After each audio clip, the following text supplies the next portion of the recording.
कैसे हैं सभी छात्र और छात्राएं। चलिए मैं आपका अपने टीचर कुलशेखर गौड़। आज मैं आप लोगों के लिए, आपको पता है कि हम आप लोगों के एक हफ्ते में सभी जो हमारी क्लासें चल रही है उनका टेस्ट भी कराते हैं। तो आज हमारा टेस्ट नंबर 11 है, जनरल हिंदी का जो टेस्ट है। आप चाहे सीटेट का एग्जाम दीजिए, टेट का एग्जाम दीजिए, ग्रुप सी का दीजिए, लेखपाल, पटवारी, पुलिस, ऐसे जिसमें भी कहने की बात ये हिंदी आती है एग्जाम में, उन सब एग्जाम के लिए most very very important class. इससे पहले आपके 10 टेस्ट हो चुके हैं हिंदी के, वो आपके प्लेलिस्ट में पड़े हैं, वो आप वहां से जाके पढ़ लें, देख लें कोई भी क्वेश्चन, ताकि हमारा एग्जाम में गलत ना हो। और हिंदी की लगभग 25-26 क्लास हो चुकी है, वो भी आपकी प्लेलिस्ट में पड़ी है। टॉपिक बाय टॉपिक आपको कंप्लीट क्लासें कराई जा रही है, तो वो भी आप कंप्लीट करें। चलिए देखते हैं आज का हमारा जो पहला क्वेश्चन है।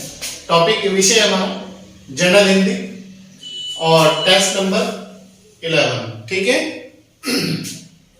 आइए देखते हैं पहला क्वेश्चन है, निम्न में विसर्ग संधि का चयन करें। विसर्ग संधि का चयन करें। विसर्ग संधि कौन सी है? ए ऑप्शन दुःशासन बराबर दुःशासन, बी है सत परस चरित्र बराबर सत चरित्र, सी है केवल प्रथम, और डी है ए और बी दोनों।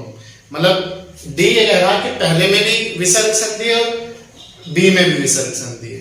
तो चलिए दुःशासन जो है ये है विसर्ग, दुःशासन, तो केवल प्रथम आंसर हो जाएगा। तो दुःशासन में विसर्ग संधि है, ठीक है। क्वेश्चन नंबर 2, शुद्ध वर्तनी का चयन करें। शुद्ध वर्तनी का चयन करें मतलब गलत ना हो उसमें। कनिष्ठ, वनस्पति, परिच्छेद, डी सभी शुद्ध है। बताइए शुद्ध वर्तनी में कौन सा आंसर हमारा सही है? इसमें हमारा कनिष्ठ भी राइट है, वनस्पति भी सही लिखा हुआ है, परिच्छेद भी सही लिखा हुआ है, तो हमारा आंसर हो जाएगा डी, सभी सत्य है, यह सभी शुद्ध है, यह सभी शुद्ध वर्तनी है। क्लियर है? क्वेश्चन नंबर 3 देखिए, क्वेश्चन नंबर 3 देखिएगा। तारा सो तरनी, तारा सो तरनी धूरी धारा में लागत जीमी, पंक्ति है। धारा पर पारा, पारावार यो हलत है, उपरोक्त में अलंकार है। इसमें अलंकार बताना हमें, इस पंक्ति में कौन सा अलंकार है। अलंकार का टॉपिक अभी हमारा शेष है, अलंकार मैं आपको कराऊंगा टॉपिक क्लास में, तो लेकिन फिर भी हमें करना है। ए अतिशयोक्ति अलंकार, बी अनुप्रास अलंकार, सी ए व बी दोनों, और डी कोई नहीं, नन ऑफ दिस। बताइए इसमें हमारा अतिशयोक्ति अलंकार है, ये आंसर हो जाएगा, ठीक है। क्वेश्चन नंबर 4 देखिएगा। क्वेश्चन नंबर 4 क्या है? जहां एक शब्द के साथ, जहां एक शब्द के साथ एक से अधिक अर्थ चिपके हो वहां होता है। जहां एक शब्द के साथ एक से अधिक अर्थ चिपके हो वहां होता है। उत्प्रेक्षा अलंकार, उपमा अलंकार, श्लेष अलंकार, कोई नहीं, नन ऑफ दिस। बताइए जहां एक शब्द के साथ एक से अधिक अर्थ चिपके हो, मतलब एक चीज को पढ़ने पर उसके अनेक अर्थ निकलते हो, तो वहां होगा आपका श्लेष अलंकार, ठीक है। सी आंसर हो जाएगा। क्वेश्चन नंबर 5, सड़क नापना मुहावरे का अर्थ है। जो सड़क नापना है ये मुहावरा है, इसका अर्थ क्या होगा? सड़क की लंबाई मापना, बी सड़क की मरम्मत करना, सी व्यर्थ में इधर उधर घूमना, डी सड़क पर सुबह टहलना। इसका अर्थ होगा व्यर्थ में इधर उधर घूमना, ठीक है। C answer. क्वेश्चन नंबर 6, अर्धविराम चिन्ह कौन सा है? अर्धविराम चिन्ह बताना है। ए में ये है, बी में ये है, सी में ये है, और डी में ये है। बताइए अर्धविराम चिन्ह कौन सा है? एक क्वेश्चन जरूर आता है अर्धविराम चिन्ह से। इसमें अर्धविराम जो चिन्ह है बी है हमारा, ठीक है, तो बी आंसर हो जाएगा। ये पहले भी मैंने एक बार टेस्ट में डाला था, अर्धविराम चिन्ह है। क्वेश्चन नंबर 7, वह कितना सुंदर दृश्य है, वह कितना सुंदर दृश्य है, यह वाक्य है विस्मयादि बोधक, वह कितना सुंदर दृश्य है, वह क्या हो गया, वह कितना अच्छा है। आया तो समझ में? चलिए फिर विस्मयादि बोधक, विधानवाचक या फिर प्रश्नवाचक, बताइए। यह है आपका विस्मयादि बोधक। आश्चर्यचकित घटनाएं, अचानक से होने वाली घटनाएं विस्मयादि बोधक में जाती है सब चीजें, ठीक है। क्वेश्चन नंबर 8, संयुक्त वाक्य का चयन करें। संयुक्त वाक्य देखना है हमें, कौन सा है, संयुक्त वाक्य का चयन करना है हमें। वह घर आया और उसने भोजन किया, ये ऑप्शन है, वह घर आया और उसने भोजन किया। बी कह रहा, शीला ने एक पुस्तक मांगी और वह उसे मिल गई। शीला ने पुस्तक मांगी और वह उसे मिल गई। सी कह रहा ए व बी दोनों, और डी कह रहा कोई नहीं। तो इसमें हमारा संयुक्त वाक्य ये भी है, वह घर आया और उसने भोजन किया। पहले घर आया फिर भोजन किया। शीला ने पुस्तक मांगी और वह उसे मिल गई। तो दोनों हमारे संयुक्त वाक्य हैं, तो आंसर हमारा सी हो जाएगा, ए और बी दोनों। क्लियर? क्वेश्चन नंबर 9, शुद्ध वाक्य रचना का चयन करें। शुद्ध वाक्य रचना का चयन करें, मतलब कौन सा शुद्ध लिखा हुआ है, गलत नहीं है। ए, वह बेफिजूली की बातें करता है, वह बेफिजूल की बातें करता है। बी, वह फजूल की बातें करता है। सी, वह फजूल की बातें करता है।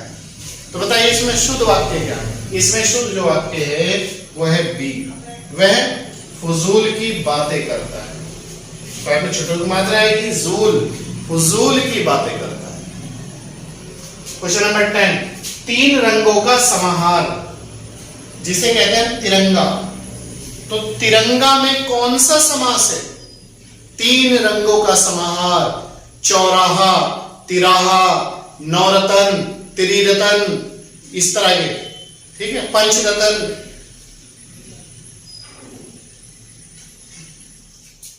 ए, तत्पुरुष समास, द्विगु समास, बहुव्रीहि समास। बताइए कौन सा समास है इसमें? इसमें जो है आपका द्विगु समास है, याद रखना। चौराहा, तिराहा, दोराहा, नौरतन, त्रिरतन और नवरात्र, पंचविष्ट, तिरंगा, इस तरह के जितने भी सब वो होंगे उनमें सब में द्विगु समास आएगा। Most very very important question, ठीक है। इसके बाद नेक्स्ट क्वेश्चन, क्वेश्चन 11 है, dot dot fill in the blank है।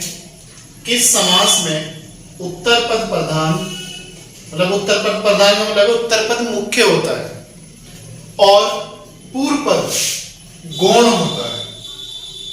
ऐसा कौन सा समास है जिसमें उत्तर पद मुख्य या प्रधान होता है जबकि पूर्व जो पद होता है वो गौण होता है? ए, तत्पुरुष समास, बी, द्विगु समास, बहुव्रीहि समास। बताइए कौन सा समास है सर? यह है हमारा तत्पुरुष समास। तत्पुरुष समास का उत्तर पद मुख्य होता है या प्रधान होता है जबकि पूर्व पद इसका गौण होता है। क्वेश्चन नंबर 12, जो प्रत्यय, संज्ञा, विशेषण, सर्वनाम और अव्यय, याद रखना, संज्ञा, विशेषण, सर्वनाम और अव्यय के बाद लगते हैं। जो प्रत्यय, संज्ञा, सर्वनाम, विशेषण और अव्यय के बाद लगते हैं और संज्ञा तथा विशेषण शब्द बनते हैं, वो क्या कहलाते हैं?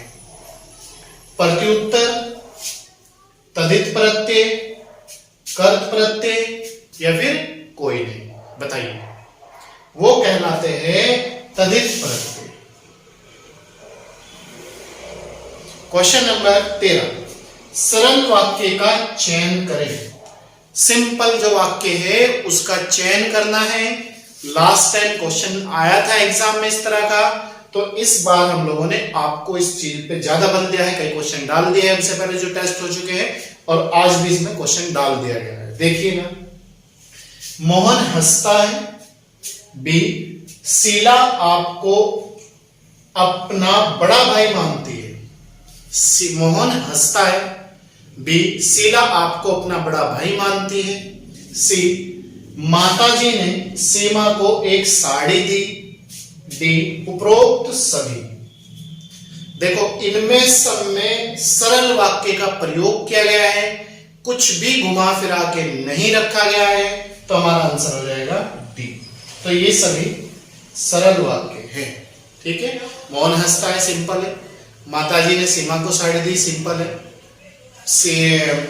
शीला आपको बड़ा भाई मानती है, सिंपल है, कोई दिक्कत नहीं है। क्वेश्चन नंबर 14, संज्ञा और सर्वनाम की डॉट डॉट बताने वाले रूप को डॉट डॉट कहते हैं। संज्ञा और सर्वनाम की फिल इन द ब्लैंक है, रिक्त स्थान है, बताने वाले रूप को डॉट डॉट कहते हैं। कारण कारक, बी उपसर्ग समास, सी विशेषण विशेषता विशेषण। बताइए, इसमें हमारा आंसर है बी उपसर्ग कॉमा समास। देखो, संज्ञा और सर्वनाम की उपसर्ग बताने वाले रूप को समास कहते हैं। ठीक है, क्वेश्चन नंबर 15, वाक्य में क्रिया और संज्ञा सर्वनाम के बीच पाए जाने वाले संबंधों को क्या कहते हैं? वाक्य में क्रिया और संज्ञा सर्वनाम के बीच पाए जाने वाले संबंधों को क्या कहते हैं? क्रिया विशेषण, कारक विशेषण या फिर उपसर्ग? बताइए। इसे कहते हैं कारक। बी आंसर हो जाएगा। ठीक है, एक बार फिर देख लीजिएगा, वाक्य में क्रिया और संज्ञा सर्वनाम के बीच पाए जाने वाले संबंधों को कारक कहा जाता है। क्वेश्चन नंबर 16, पुस्तक का आल्य बराबर पुस्तकालय। पुस्तक का आल्य बराबर पुस्तकालय में समास है। ए तत्पुरुष समास, बहुव्रीहि समास, क्रमधारय समास, कोई नहीं, नन ऑफ दिस। बताइए, इसमें है तत्पुरुष समास। पुस्तकालय में या पुस्तक कालय में कौन सा समास है? तत्पुरुष समास। क्वेश्चन नंबर 17, कुटिल का पर्यायवाची है। कुटिल, जो कुटिल है इसका पर्यायवाची है सरल, कठिन, सीधा, वक्र। बताइए, कुटिल का पर्यायवाची क्या होगा? कुटिल का जो पर्यायवाची होगा वो होगा सरल। क्लियर? क्वेश्चन नंबर 18, कनक कंचन किसके पर्यायवाची है? कनक है एक तो, और एक है कंचन। ये किसके पर्यायवाची है? कनक और कंचन दोनों किसके पर्यायवाची है? चांदी, सोना, हीरा, कोई नहीं। बताइए। कनक कनक ते सौगुनी मादकता अधिक है, जो खाए नर वो पाए गोर है। तो ये जो है सोने के पर्यायवाची है। ठीक है, क्वेश्चन नंबर 19, चंद्र के या का, चंद्र के या का पर्यायवाची है। मतलब चंद्र का या के या का कौन कौन से पर्यायवाची है? सुधांशु, राकेश, ए व बी दोनों। बताइए, चंद्र के का पर्यायवाची है? चंद्र का पर्यायवाची सुधांशु भी होता है और राकेश भी होता है, तो हमारा आंसर हो जाएगा सी, ए और बी दोनों। ठीक है, वेरी गुड। क्वेश्चन नंबर 20, निम्न में विदेशी शब्द या शब्दों का चयन करें। निम्न में विदेशी शब्द या शब्दों का चयन करें। कौन सा विदेशी? विदेशी शब्द वो होते हैं जिनकी उत्पत्ति का हमें पता चलता है, और देशी शब्द होते हैं जिनकी उत्पत्ति का हमें पता नहीं चलता। जैसे अरबी, फारसी, इंग्लिश और आपका फारसी, चीनी, ये सब विदेशी शब्द हैं। बेगम, मुकदमा, प्याज, सभी। बताइए, विदेशी शब्द का चयन करें। विदेशी जो शब्द है, बेगम भी विदेशी शब्द है, मुकदमा भी, प्याज भी, तो आंसर है हमारा डी, सभी। ठीक है, तो मुझे पूरी उम्मीद है आप लोगों को समझ में आया होगा आज का टेस्ट, क्योंकि बहुत अच्छी तरीके से आप लोगों को समझाया गया है, लिखाया गया है। तो आप इसे 1 से 2 बार पढ़ लें और अपनी नोटबुक बना लें। जितने भी टेस्ट हुए हिंदी के आप उसमें उतार लें और देखना आगामी जो हमारी परीक्षा है, चाहे वो लेखपाल की हो, पुलिस की हो, एसआई की हो, पटवारी की हो, कुछ भी हो जिसमें हिंदी आती है, सी टेट टेट कुछ भी हो, आप देखना आपको कितने हमारे किए गए टेस्ट से क्वेश्चन मिलते हैं। बिल्कुल फ्री क्लास है, आप नो टेंशन होके तैयारी करें। और अगर आपको ऑनलाइन क्लास चाहिए तो आप win IAS campus app download कर लीजिएगा हमारे संस्थान का, तो आप वहां से जाके ऑनलाइन क्लास भी ले सकते हैं। चलिए, मैं आपका अपना टीचर गुलशेर गौड़। अगर आप YouTube पर नए हैं तो सब्सक्राइब कर लीजिएगा, लाइक और शेयर जरूर कीजिएगा, और अगर पुराने हैं तो भाई कंटिन्यूटी के साथ जुड़े रहिएगा। और जैसे हम आपको कंटिन्यूटी के साथ कंटिन्यू क्लास उपलब्ध करा रहे हैं डे बाय डे, आप देख रहे होंगे कितने कंटिन्यूटी के साथ हम आपको क्लास दे रहे हैं। जैसे आप ऑफलाइन पढ़ रहे हो वैसे ही हम आपको YouTube पर ऑनलाइन क्लास का एंजॉय दे रहे हैं। तो ज्यादा से ज्यादा लाइक और शेयर कीजिएगा। चलिए, मैं आपका अपना teacher Gulsher Gaur. Thank you.